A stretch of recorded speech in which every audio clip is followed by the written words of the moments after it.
warahmatullahi wabarakatuh. Sebelumnya perkenalkan, nama saya Muhammad Hasli selaku moderator dan juga teman saya selaku pemateri yaitu Herani Paribita Lusadi dan Nadia Nur Amelia. Pada kesempatan kali ini kami akan mempresentasikan materi kami mengenai interaksi obat golongan hiperlipidemia. Adapun pokok pembahasan kami pada hari ini yaitu definisi dari hiperlipidemia, klasifikasi golongan obat, interaksi obat dan juga penutup.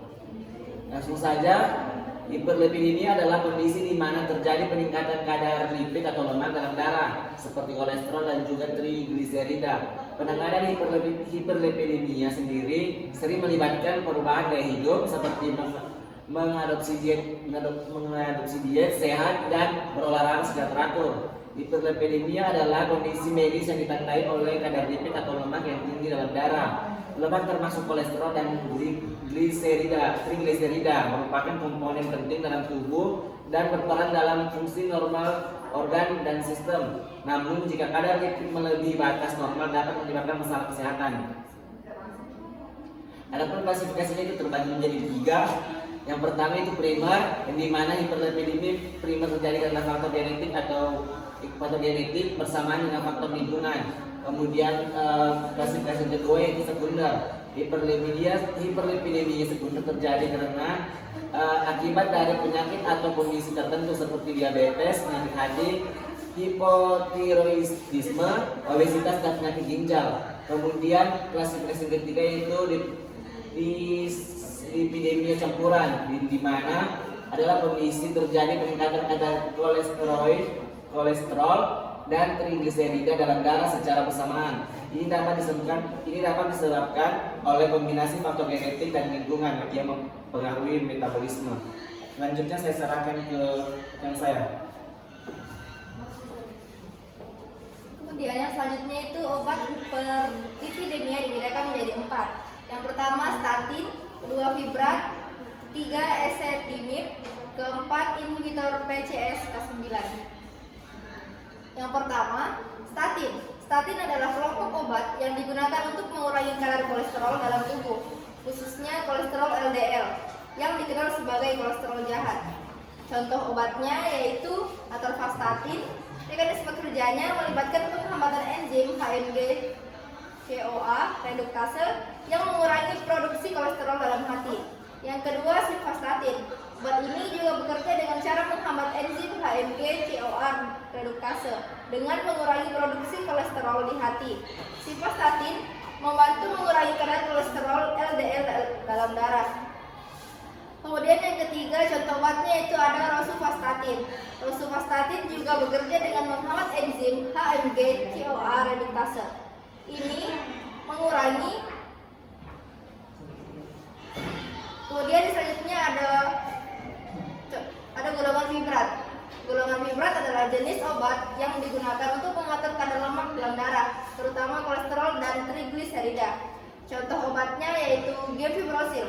Gemfibrozil bekerja dengan mengaktifkan enzim lipoprotein lipase yang membantu dalam pemecahan trigliserida dalam darah. Kemudian contoh obat selanjutnya itu fenofibrat. Fenofibrat bekerja dengan meningkatkan aktivitas lipoprotein lipase dan mengurangi produksi trigliserida di hati. Kemudian contoh obat selanjutnya itu besafibrat. Besafibrat bekerja dengan meningkatkan aktivitas lipoprotein lipase dan mengurangi produksi trigliserida di hati.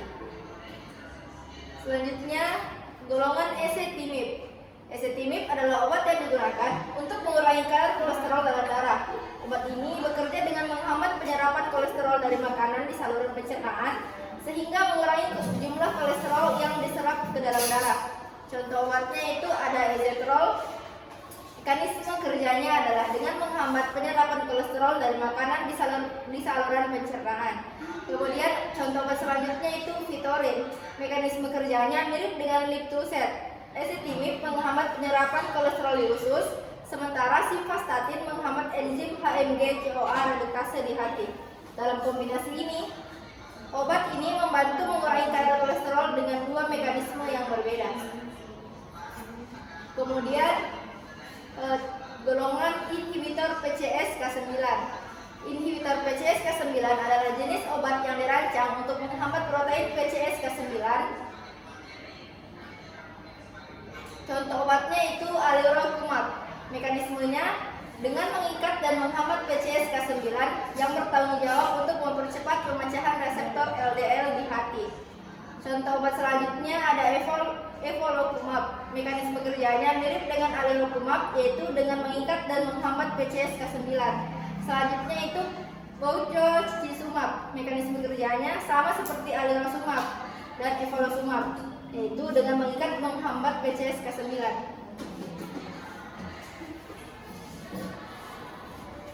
Selanjutnya interaksi obat statin.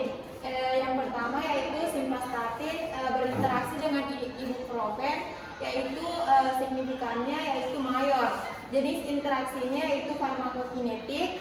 Kemudian ada pun mekanisme interaksinya yaitu ketika Anda mengonsumsi ibuprofen bersamaan dengan simvastatin, ibuprofen dapat menghambat enzim CYP3A4 yang mengurangi kemampuan hati untuk mencegah simvastatin secara efisien. Akibatnya kadar simvastatin dalam darah dapat meningkat, sehingga meningkatkan risiko efek samping yang berhubungan dengan simvastatin, terutama efek samping pada otot. Kemudian monitoring dan evaluasi, yaitu kombinasi simvastatin dan ibuprofen harus digunakan dengan hati-hati. Jika kedua obat tersebut diresepkan bersama, dokter akan memantau Anda secara ketat untuk memeriksa adanya efek samping yang tidak diinginkan dan memutuskan apakah kombinasi tersebut sesuai untuk Anda atau jika ada alternatif lain yang lebih aman. Kemudian interaksi obat fibrat. Adapun contoh obat yang berinteraksi yaitu fenofibrat dengan dexamethasone, signifikannya yaitu moderat. Kemudian jenis interaksinya yaitu farmakokinetik. Adapun mekanisme interaksi yaitu interaksi antara fenofibrat dan warfarin. Dapat terjadi karena fenofibrat dapat mempengaruhi kadar warfarin dalam tubuh. Fenofibrat merupakan obat yang digunakan untuk mengurangi kadar trigliserida dan meningkatkan kadar kolesterol baik atau HDL dalam darah. Sementara warfarin adalah obat antikoagulan yang digunakan untuk mencegah pembekuan darah. Adapun monitoring dan evaluasinya yaitu interaksi antara fenofibrat dan warfarin dapat mempengaruhi dosis warfarin yang diperlukan dan memerlukan pemantauan yang cermat terhadap waktu penggumpalan darah atau INR dan dosis warfarin. Baik, selanjutnya yaitu interaksi obat ezetimibe. Yang pertama yaitu ezetrol berinteraksi dengan siklosporin. Jenis interaksi farmakokinetik. Mekanisme interaksi ezetrol bekerja dengan menghambat transporter protein yang disebut Niemann Pick C1 LEG1 NPC 1L1 di usus.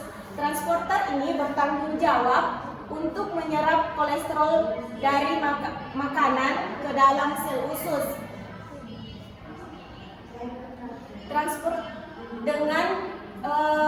Dengan menghambat transporter ini, ezetrol mengurangi penyerapan kolesterol. Namun NPC 1L1 juga terlibat dalam penyerapan siklosporin. Oleh karena itu, penggunaan ezetrol dapat menghambat penyerapan siklosporin sehingga mengurangi kadar siklosporin dalam darah. Kemudian monitoring dan evaluasi. Berdasarkan hasil pemantauan, dokter dapat menyesuaikan dosis siklosporin jika diperlukan. Jika kadar siklosporin meningkat atau menurun di luar kisaran target, dosis disesuaikan untuk memastikan efektivitas dan keamanan pengobatan. Kemudian interaksi obat inhibitor PCSK9. Yang pertama itu alirocumab berinteraksi dengan warfarin. Jenis interaksi farmakokinetik. Yang mekanisme interaksi obat antara alirocumab dan warfarin mungkin terjadi melalui perubahan dalam aktivitas sistem koagulasi darah. Alirocumab dapat menurunkan kadar PCSK9 yang pada gilirannya meningkatkan aktivitas reseptor LDL dan mengurangi kadar kolesterol LDL. Hal ini dapat mempengaruhi kerja warfarin yang menghambat aktivitas faktor pembekuan darah yang tergantung pada vitamin K. Monitoring dan evaluasi penting untuk tetap memantau kadar koagulasi darah secara teratur dan memberitahu dokter Anda tentang setiap perubahan dalam kondisi. Kemudian dokter akan dapat melakukan penyesuaian dosis warfarin yang tepat berdasarkan respon Anda terhadap pengobatan kombinasi ini. Selanjutnya saya akan kembalikan kepada moderator. Baik, itulah tadi presentasi dari kelompok kami. Selanjutnya kami tutup dan ucapkan wassalamualaikum warahmatullahi wabarakatuh.